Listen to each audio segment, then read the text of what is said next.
e chi è stato lo si sa.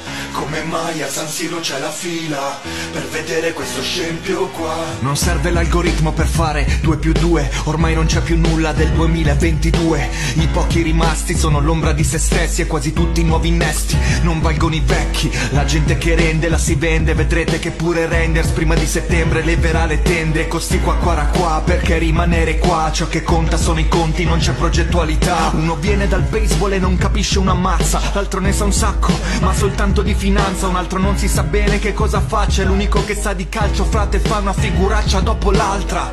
Frate, sai, hanno ucciso la C-Milan e chi è stato lo si sa. Come mai a San Siro c'è la fila per vedere questo scempio qua? Frate, sai, hanno ucciso la C-Milan e chi è stato lo si sa. Noi vogliamo di nuovo Maldini a capo della società.